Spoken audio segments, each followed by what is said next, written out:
नमस्कार, आप देख रहे हैं नेक्स्ट 9 न्यूज। मैं तुषार आपके साथ। 2024 के लोकसभा चुनावों को देखते हुए जिस तरीके से एक तरफ जहां 18 जुलाई को सभी बड़े विपक्षी दल लगभग शामिल हुए बेंगलुरु की महाबैठक में, तो वहीं उसी दिन सेम दिन यानी कि 18 जुलाई को ही एनडीए ने भी अपनी जो जनशक्ति प्रदर्शन को लेकर बैठक है वो की। आपको बता दें कि एनडीए को लेकर 25 साल पूरे होने पर यह बैठक की गई, जिसमें करीब 38 से 39 दल मौजूद थे। और वहीं बात करें विपक्षी दलों के महागठबंधन की, तो उसमें 26 दल मौजूद थे। पहली मीटिंग बिहार की राजधानी पटना में हुई थी, जिसमें 15 दल थे, और अब जो ये दूसरी मीटिंग हुई बेंगलुरु में, उसमें 26 दल हुए, यानी कि इजाफा यहाँ पर देखा गया। और इस साथ ही साथ जिस तरीके से महागठबंधन की बैठक में ये तय किया गया कि आगे 2024 के इलेक्शन को लेकर सीटों का बंटवारा जो है वो कैसे किया जाएगा, उसके लिए कमेटी बनाई गई। साथ ही साथ उन्होंने अपने इस अलायंस को नाम भी दिया, जिसका नाम इंडिया रखा गया है।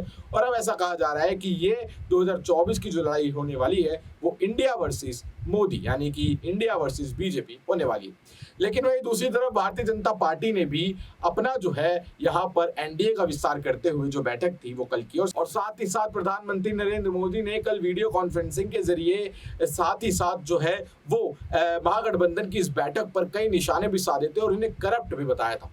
लेकिन जब वो एनडीए की मीटिंग में पहुंचे तो उन्होंने कई बातें कही। उन्होंने कहा कि आगे आने वाले 2024 में के चुनावों में जो रुख होगा वो साफ साफ अभी से दिखाई दे रहा है। आगे आने वाले समय में भारतीय जनता पार्टी एक बार फिर जो है वो सरकार में आएगी, यानी कि एनडीए का खेमा जो है वो एक बार फिर से सरकार में आएगा। और साथ ही साथ उन्होंने कहा कि ये बात सिर्फ देश के लोग ही नहीं बल्कि विदेश के लोग भी जो है वो ये चाहते हैं, यानी कि अभी सिर्फ इंडिया में ही बात नहीं हो रही है, इसको लेकर फॉरेन कंट्रीज में भी ये बातें शुरू हो गई। और फॉरेन कंट्रीज भी अब ये चाहता है और उसे भी ये पता है कि इंडिया में जो है वो एक बार फिर यही सरकार जो है वो सत्ता में आएगी। क्या कहा उन्होंने आगे अपने इस बयान में, चलिए आपको पहले वो सुना देते हैं। साथियों, 24 का चुनाव बहुत दूर नहीं है।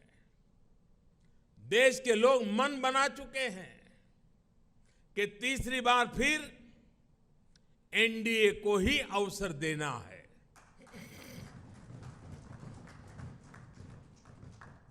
देश का मन आप जानते हैं, लेकिन विदेश का मन भी बहुत कुछ संकेत दे रहा है।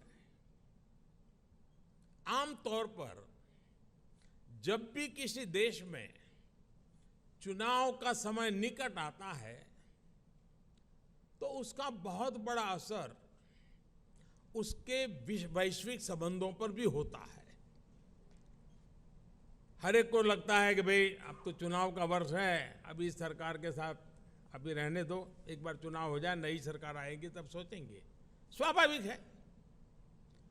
कोई भी दूसरा देश उस सरकार के साथ जो चुनाव बिल्कुल निकट हो वहां संबंध बनाने से पहले, संवाद करने से पहले 100 बार सोचता है। फॉरेन कंट्रीज हमेशा चुनाव के नतीजों का इंतजार करते हैं। लास्ट ईयर जब होता है तो सोचते हैं कि भाई एक बार चुनाव नतीजा आ जाना तो फिर देखेंगे। जो सरकार जाने वाली होती है उस पर कोई भी देश अपना टाइम और एनर्जी इन्वेस्ट नहीं करना चाहता। लेकिन इस समय भारत का मामला कुछ अलग है।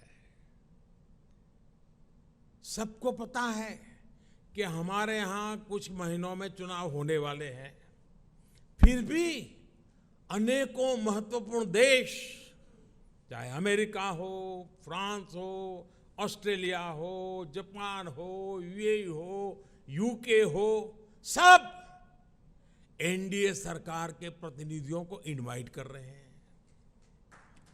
तमाम देश भारत को मान और सम्मान दे रहे हैं। कितने ही देश भारत के साथ बड़े बड़े और वो भी दूरगामी समझौते कर रहे हैं।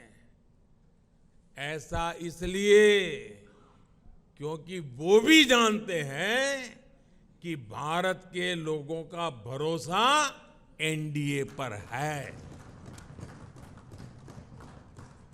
यानी भारत में जनमत किसके साथ है ये दुनिया के देशों को भी पता है।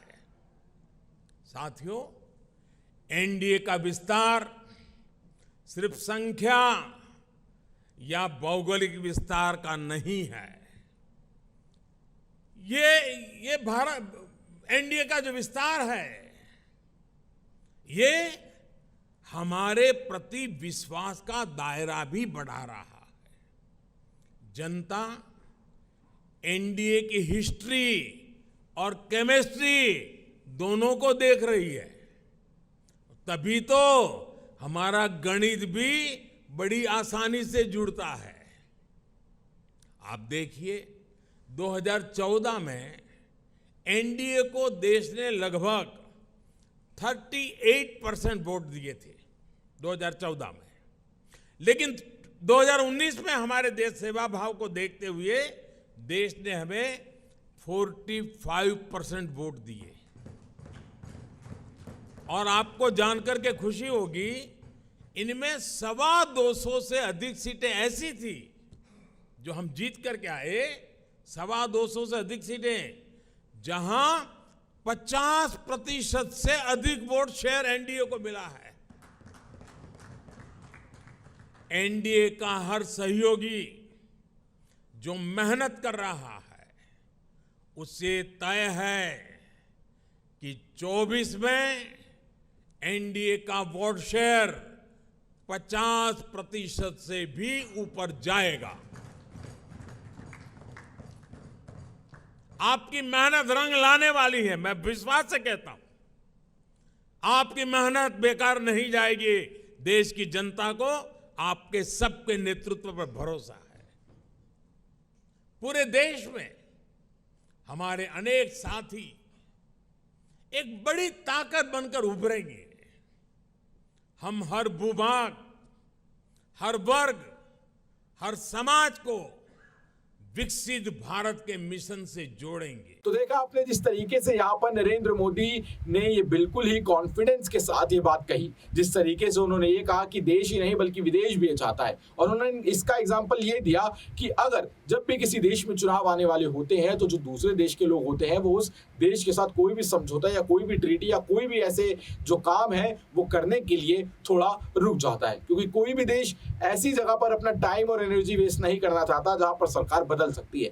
लेकिन यहाँ पर अलग सीन है। उन्होंने कहा कि यहाँ पर जो है, यहाँ सभी विदेश के जो जितने भी बड़े बड़े विदेश के प्राइम मिनिस्टर हैं, चाहे वो यूके हो, यूएस हो, फ्रांस हो, उन्होंने कई देशों के नाम भी लिए और कहा कि वो भी अब इंडिया के साथ यहाँ पर एक के बाद एक कई समझौते कर रहे हैं और इंडिया के साथ कई आगे के काम और भी करना चाहते हैं, क्योंकि उन्हें पता है कि आगे आने वाले समय में एनडीए का ही खेमा जो है वो एक बार फिर से 2024 के इलेक्शन में एनडीए का खेमा यहाँ पर जीत हासिल करेगा। और उन्होंने अपने बड़े एनडीए के खेमे को उनके अंदर एक कॉन्फिडेंस भी जगाया और उन्होंने कहा कि आप जो भी अपनी मेहनत कर रहे हैं वो रंग जरूर लाएगी। और ये मैं लिख के दे सकता हूं कि आपकी मेहनत रंग लाएगी और हम एक बार फिर से सरकार में आएंगे। साथ ही साथ उन्होंने ये भी कहा कि 2014 के मुकाबले 2019 में हमारा वोट शेयर जो है वो काफी बड़ा था, 50% तक आ गया था और अब जो है 2024 में 50% से भी ऊपर जाएगा।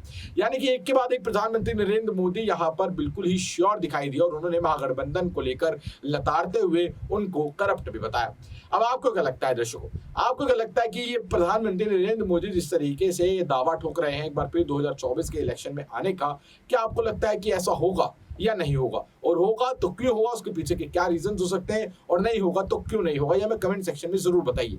लेकिन ये बात भी देखने वाली है कि 2024 को लेकर जिस तरीके से महागठबंधन ने इस बार अपनी तैयारियां की है और एक के बाद एक अगली मीटिंग्स शेड्यूल करते जा रहे हैं और खेमे जो है और भी ज्यादा उनमें जुड़ते जा रहे हैं और लगभग सभी बड़े विपक्षी दल जो हैं वो जुटे हैं, जिनकी 11 राज्यों में सरकारें हैं वो सब जुटे हैं। इससे प्रधानमंत्री नरेंद्र मोदी को असर तो जरूर पड़ा है, क्योंकि जब प्रधानमंत्री नरेंद्र मोदी खुद आकर किसी चीज के बारे में बोले तो समझ जाइए कि वहां तक वो बात पहुंच रही है और उसका प्रभाव पड़ रहा है। और भारतीय जनता पार्टी के एनडीए खेमे में भी इसको लेकर हलचल तेज हो गई है, क्योंकि उन्हें लगता है कि ये अगर महागठबंधन बन जाएगा तो आगे आने वाले समय में जो है वो 2024 के इलेक्शन में इनका वोट शेयर कम जरूर कर सकेगा।